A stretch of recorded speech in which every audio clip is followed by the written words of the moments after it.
KC Joyner, ESPN.com, NFL Insider, going to break it all down with us as the Eagles get ready to take on the Minnesota Vikings. And one of the things we do with Casey each week at this time is we break down the matchups. Where do the Eagles have an advantage? Where can they attack Minnesota? Where does Minnesota have an advantage that they can really exploit Philadelphia? These are some of the things that Casey's been kind of taking a look at during the week as this game has gotten closer, and we bring that to light as he joins us on the Sports Bash 97.3 ESPN each week at this time with the matchups you need to watch for this week's key games, including Philadelphia and Minnesota. Casey, my friend, how are you, sir? Great to be here. Still chanting Goldberg down there?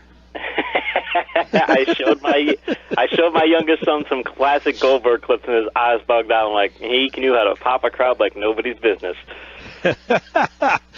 Casey, of course, WWE on ESPN as well. We'll sprinkle maybe some of that in a little bit later on. Casey, this is an interesting game. To me, you got the best defense in the league. Sometimes we see stats that claim you're the best at something, and sometimes those numbers are very misleading. Are the Vikings stats misleading, or is this the best defense in the league? It's the best defense in the league. I actually wrote a piece for ESPN's Insider section regarding the Vikings. As good as they are, they could do some things even better. I mean, you think about, hey, when they send a blitz after an opposing quarterback, they have a 4.7 total QBR. That's an ESPN metric that measures production on passing production in a variety of ways. So when they send a blitz and the team throws a long pass, they got 4.7 total QBR. The league average in that is 77.8. That means that they're allowing almost nothing. When they blitz you and you block the blitz and you're still throwing deep, they're not allowing anything. It's just one of like any of a number of metrics you can choose. It's like it's hard to find a metric that says that Minnesota doesn't have an awesome defense, and there's still upside potential because I think their pass rush could be even better than what it is right now. Halapuli Vaitai is the right tackle. I'll go with Big V the rest of this conversation, Casey. He had a tough day. We talked about it Monday. Will this day even be more difficult? Kerrigan gave him troubles. Does Minnesota offer more problems?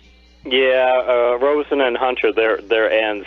They rank in the top 19 in the league in ESPN's disrupted dropbacks metric. It means the percentage of plays that you're disrupting a play. It's either you can get a sack, knock down a pass. There's a number of things that go into it. But, I mean, these two are top 20. And again, usually if you get one player, one defensive lineman, and one defensive end in that in the top 20 in the league, and you'd be doing fantastic. They've got two. So it's not as if Philadelphia can say, oh, we'll just block, we'll pay extra attention to one and we don't have to worry too much about the other. Either side they block, they're going to have some problems with this pass rush. Yeah, we hear a lot about Mike Zimmer, this A-gap, that he's kind of the master of the A-gap blitz, and kind of explain to people what exactly that means, because over the years we hear a lot about these great defensive minds. Buddy Ryan's 46, you had the cover twos, the Tampa twos. Every, so often we hear about a defense, and I don't know that for NFL fans, Mike Zimmer comes off the tongue right away when you talk about defensive coordinators, but where does he kind of rank, and what does his defenses do that gives teams so many problems? The funny thing is that I may have mentioned that Insider article I wrote, and that article notes that they're blitzing a lot this year, a lot more than they usually do, the Vikings are. But last year, the Vikings actually didn't blitz nearly as much. In fact, Zimmer, it's funny. We're going to talk about these blitzes and A-gap blitzes where you bring in, there's, the middle of the gap is the A-gap, the gap to the outside is the B, gap to the full outside is the C. A is the middle, and it just goes outward. You talk about him bringing up the gut pressure and things. If you look at his history, he's not a big blitzing guy, or it's not like something that's a central part of his defense. And he's doing it this year to augment his pass rush, and it's working. But I think the Vikings are they don't have to do that. And I think it's just something that he's adding in there, both because, to get even more of a pass rush than they are and to mix things up. So that's the frightening thing, is that I don't think the Vikings have to do any kind of blitzing to get a pass rush. I think that they've got the kind of defense to where they could just sit back and rush their front four and rotate their front four, and they would be just fine. Interesting, because we know the numbers for Carson Wentz when he is rushed or blitzed, if you will, have been very good. Does that translate into success this week for the young QB? Again, the thing is, can he hit the long passes? We know Winston's doing better in short passes. The past couple of weeks, he's been accurate on longer passes. It seems a little more rushed. So I think the Vikings are going to try to get that. They're going to do whatever they have to get a rush in, because I think they figure they can stop the ground game no matter what with the way their defense plays, because they're one of the most disciplined defenses. We talk often on this show about how a team can have a good blocking rate and good blocking yards per attempt, how good you are whenever you have a quality run, how productive running back is whenever gets quality run blocking. The Vikings are very good at keeping opposing running backs. It's not only winning their point of attack blocks to keep the other team to a low good blocking rate, but getting their good blocking yards per attempt down there. If you block their guys, you're not going to get a big gainer. So I think the Vikings know they can stop the Eagles' running game that way. And so when it comes to Wentz, it's, hey, you want to dink and dunk? You dink and dunk because we tackle really well, so now you're going to have to throw vertical. And, again, they're blitzing a lot to get a pass rush. And when they do get a pass rush, even when the team gets off a vertical pass, the Vikings are the best in the league at stopping it. So I'm looking at the Eagles going, well, I don't know what the Eagles are going to do, because there's not a lot of path to success against this defense. KC Joyner, ESPN.com, NFL Insider here, looking at the matchups you need to watch. In this Eagles-Vikings game, we'll get into some of the NFC East and big matchups a little bit later on. Casey, one thing's for sure. Jim Schwartz said today, and he stressed that the Eagles, didn't tackle well because he felt that they got blocked well. They couldn't get off their blocks. They couldn't get their shoulders off the blocks, and that's why they struggled the last 2 weeks. When you look at, this Minnesota offense, the linebackers is where Schwartz said his linebackers are going to have their hands full this week, and they're going to have to tackle. Is that a matchup where the Eagles are in trouble with Rudolph, and I guess with McKinnon now as instead of Adrian Peterson? Is this a bad matchup for the Eagles defense based on what Schwartz said about his linebackers?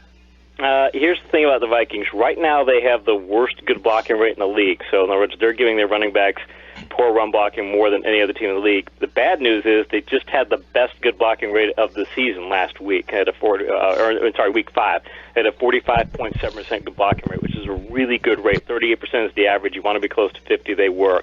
And their second best performance came in week 3. So really what happened is the first couple weeks of the season, and especially week 1 where they didn't have Bradford, and the other team just said, hey, we know Sean Hill can't beat us. We're going to try and stop the running game. Their run blocking was atrocious, but they're getting a lot better. And that's trouble because, yeah, he's right. The Eagles did get blocked very well. I think a lot of the problem was even when plays when they weren't getting blocked well. I think their safety support on the running plays, and when they had unblocked defenders who were there to make the tackle, I think those guys are missing the tackles too. And that's where you get into a big problem. Not where you're not beating blocks. That's a big thing. But if the guy who comes up who's supposed to be the last line of defense doesn't do his job, then you've got bigger problems. And the thing is the Vikings are blocking the front seven. McKinnon's done very well in good blocking yards per attempt in the past. He's not doing well this year, but he's done it in the past. So if the Eagles don't get that fixed, he can break off some big games too. Let me ask you real quick on this. It's interesting that you mentioned that because obviously Peterson is out, and how much does a new running back affect the offensive line in the way that they block and getting that? We always talk about continuity with the 5 guys on the line. But how about the continuity between lineman and running back and how that changes when you get a new running back and how he has to kind of try to figure out those linemen and vice versa? Good thing for the Vikings is that McKinnon is the same style of back as Peterson. The problem that you can have is that if you've got a back who's better zone run blocking than he is, say, gap blocking, and now you're going to say, hey, we're gonna do a counter play. We're gonna run off the 6 hole there, and you just hit that 6 hole. Some backs are not as good at that as they are. If you were zone blocking and go pick a hole and cut up field, one cut and go. So McKinnon's a similar style back to Peterson, that he's very good in that type of offense what the Vikings run. So you can have those kinds of problems, but I don't think that's an issue for Minnesota just because of the way they put those two together. KC Joyner's with us. All right, the big elephant in the room, obviously, is Sam Bradford. He got traded September 3rd, 6 touchdowns, no interceptions. Is this your classic win-win so far when you see these two? I mean, are these just, was this just a great situation for both of these guys?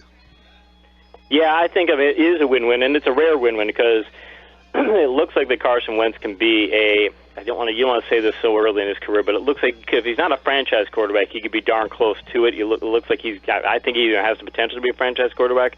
And Bradford, as we talked many times on the show, his performance has always been good for the years. But before he came out to Minnesota, he'd never had a game where he had a top 10 running back in his backfield at any time. He'd never played in an NFL game like that. So he'd always been on teams that weren't nearly as talented. So to get him in a situation where he can win a Super Bowl, where he has that kind of a team, put him in that to get a pick out of it, and you've got Wentz. Yeah, I think it's a rare situation where it's good for both teams, and it's better for the league actually, because now you've got these two really good quarterbacks, and instead of having one really good quarterback out there and one on the bench.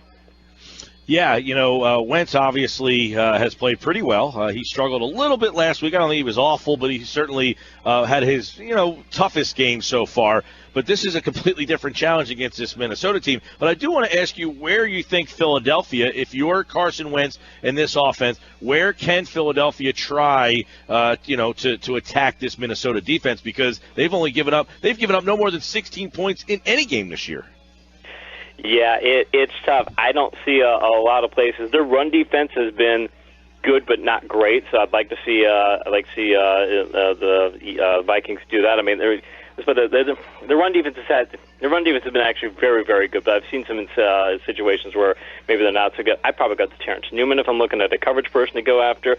Captain Munderland's been good, but I'd like to see maybe get Green Beckham or somebody to get a vertical pass over the top. I'd lean on Ertz and see if their strong safety, Sendejo, I'd see if he can cover. I'd actually put this game a bit into Carson Wentz's hands and say, hey, if the Vikings think they can blitz them, we can't beat them deep. Okay, let's see. We've got a couple guys who we think might be able to get deep. Green Beckham can, and when Matthews has some vertical capabilities, I might try and hit a couple of those big plays because if you could do that, maybe you can get maybe you can get to that 17-point mark that might give you a chance to win this game. Yeah, and we know the Eagles wide receiver is not great. The guy Zach Ertz, I mean, his name keeps coming up all the time. In fact, he was really, the coordinator Frank Reich today, he was really pressed about Ertz today at his press conference. Peterson all week. The question seemingly is always, how do you get him more involved? Why isn't he more involved in the Eagles offense? And when you look at game film of Philadelphia, is that a big glaring need for them is to get a guy like Ertz or any of their tight ends more involved? Yeah, we keep saying this every year, no matter who the coaches. Yeah, they just never get them involved. The Vikings have allowed over the past 4 weeks, they've allowed 6, 4, 7, and 6 receptions to opposing tight ends. So we're not talking about teams that other than they played against Carolina. Other than Greg Olsen, they haven't faced an elite tight end. In fact, they gave up 6 for 69 against Houston. Houston doesn't have good tight ends at all. So if I'm Philadelphia, I'm saying, well, you guys haven't shut down tight ends, and you've been playing kind of mediocre tight ends. We've got good tight ends. So yeah, I would want Philadelphia.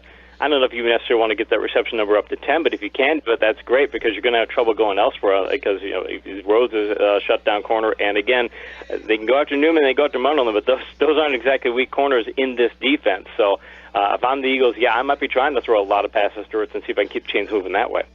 The Vikings lead the NFL in coverage sacks and coverage pressures, and we saw late in the game against the Redskins last week, it seemed that Carson Wentz was kind of holding on to the ball, and you wonder if that's a byproduct, which, Reich was asked today, is that a byproduct of when your team is down, you are trying to make something big happen and you hold the ball too long? Because he hadn't been really doing that, taking those sacks, but this is a week with the way those covered sacks come from Minnesota where it could be a tough day for Wentz in terms of taking hits and maybe even taking sacks.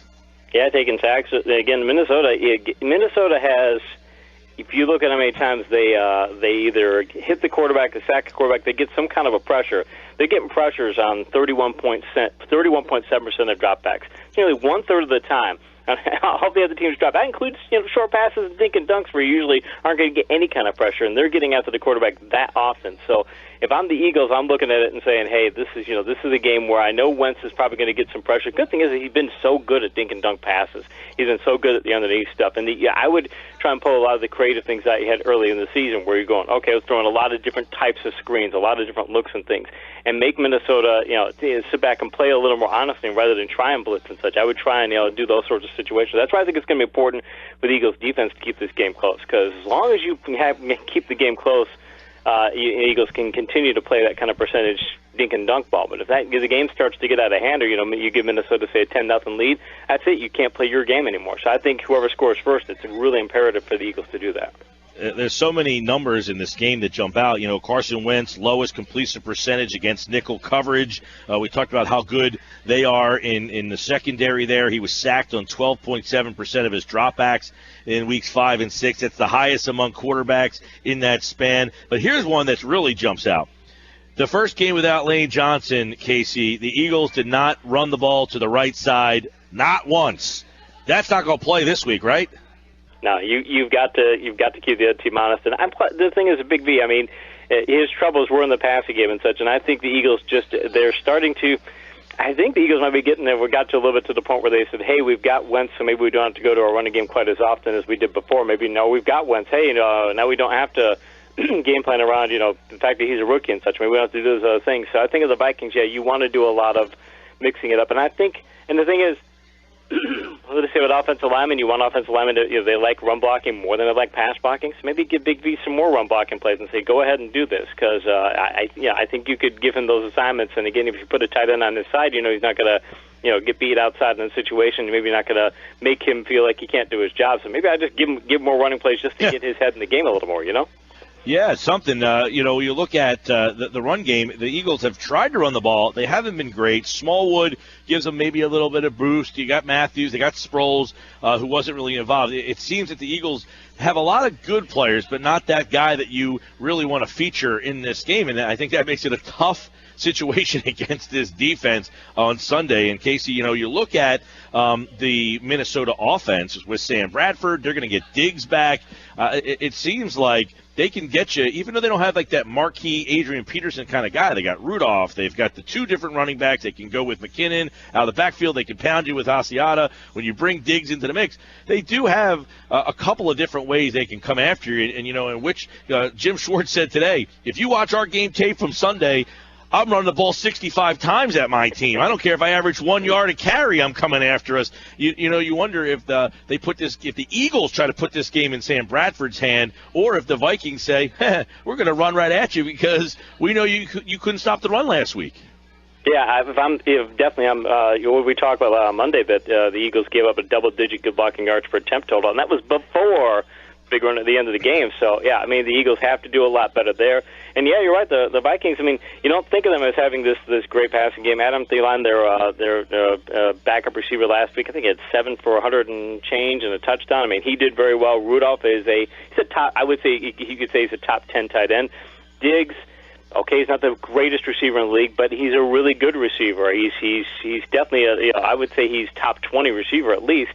And Calvin, he's going to be back this week, but he could take maybe Diggs out of the contest. But still, you've got the other players. You've got Carroll and Brooks, and you've got other people that they could target in the passing game. And remember, I still think if I'm Sam Bradford, I'm at least going today to coaching staff going, they don't have very good cornerbacks, and I really want to throw the ball against my old team. So let me put the ball up. I would not be surprised to see the Vikings try and hit a couple of vertical passes just to keep things honest. All right, I want to look at a couple of the key games surrounding the league. New York at L.A. This is the London game on Sunday. I don't know what to think of the Rams. Are they a legit wild card contender here? The Giants, same thing. This will really shape one of these two teams' seasons on Sunday. Yeah, it will. And the thing is that Case Keenum he's tied the Rams record for consecutive completions in the game. But here's the thing. You think he's this terrible passer, and he is awful at short passes. The worst total QBR on short passes coming in the last week. But he ranks in the top 10 in vertical total QBR this year. In other words, on passes of 11 or more yards downfield, he is actually, and he ranks right now second in the league in vertical yards per attempt. Case Keenum. And his problem on short passes is that he's inaccurate. That he's got the highest volume of inaccurate passes on short passes. So all you have to do to fix his game is to get him to start completing the easiest passes to complete. So, I think the Rams are a legit wild card contender. All right, and you look at Washington going to Detroit. I guess you can ask the same question about Detroit all of a sudden, right? If they win this game, we got to start taking them serious. But on the flip side, should we be taking Washington serious at 4-2? After they lost their first two games of the season, I wrote an article for Insider saying they had so many problems, I didn't think they were going to be able to correct them all and get the ship righted. They've done a lot better, and their run blocking has been fantastic the past few weeks, so that's a big plus for them. Cousins is still who he is. Their vertical game still isn't going. I still don't trust their defense. Detroit I think they can win that matchup. Detroit, though, they've got, after Washington, they've got Houston, they've got Minnesota. So, I mean, if they we're going to know about them the next 3 weeks, because if they can get out of that okay, they've got Jacksonville, New Orleans, Chicago. That's 3 of the next 4 games after that. So they've got an easy stretch. But Detroit doesn't show up here. Those easy games aren't going to matter. By the way, speaking of easy stretch, Philadelphia does not. 41-22, the record of their opponents the rest of the way. The whole NFC East has a tough sled. Dallas, New York, and Washington, all of a brutal schedule coming up. But Philadelphia has the toughest schedule left in the league, followed by the Lions, Jaguars, and Bears. Philadelphia's opponents have a 65% win percentage at this point of the season. Let's go to one of the teams they'll face next week. And that's Dallas with the bye. And I know, with the bye this week, they got a big decision to make. Is there even a decision for you? No, there's not. You keep Prescott in there, and you can go back in NFL history. You can go back even like I'll give you a real old school one. You can go back to 1961. The New York Giants make the NFL championship game. Tittle's their starting quarterback, Y.A. Tittle, who's in the Hall of Fame, and a guy named Charlie Connery was their backup. Charlie Connery was like 40 years old, a much older guy. And Tittle wasn't exactly a spring chicken, but he was the younger quarterback. And they would rotate them in.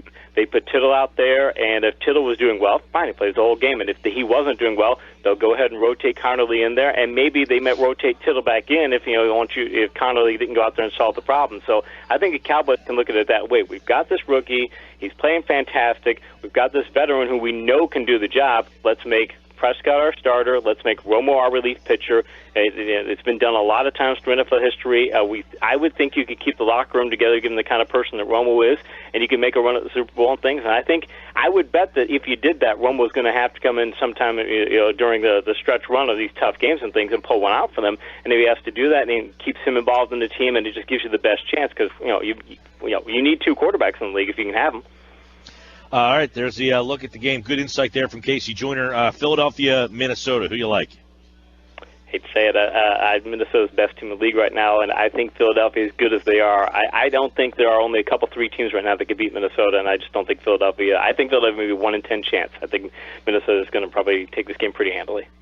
You promise to accept defeat if Philadelphia wins, Donald? I think it's going to be on Monday, will you come back with your tail between your legs and say, you know what, I got this one wrong? I won't keep you in suspense. Yeah, I think that it's going to be. I think it's going to be enough of it'll be a convincing victory. I'll just put it that way. I hate to say it. All right, Sports Bash 97.3.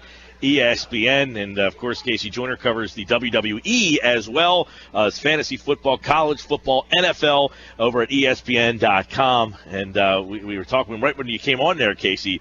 Boy, the roof blew off that place in Denver on Monday night when Goldberg came out, man. And the gentleman who has been called, not passionate about the business. This is something that he just kind of fly by night. He was a former Atlanta Falcon defensive tackle.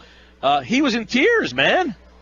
Yeah, he was, and having his family there, I think that's the whole thing, is he's getting his family involved, and now, his son can he put his son on his shoulder and walked around him for a bit out there and got him involved in it, too. I think that's a big part of it for him, and I also think that he probably wants to close that chapter of his life out a little bit differently, and this is a way to close it out really on a higher note, rather than just a business note, to close it out on another kind of note. And not only that, he can still make the money, too, because he was always like Gorilla Monsoon at this age. You've got to be about money and things, and he's going to make his money, so he's going to make his money, and he can do both, best of all worlds.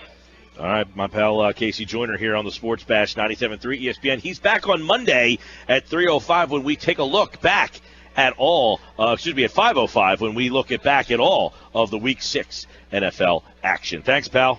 Appreciate it, man.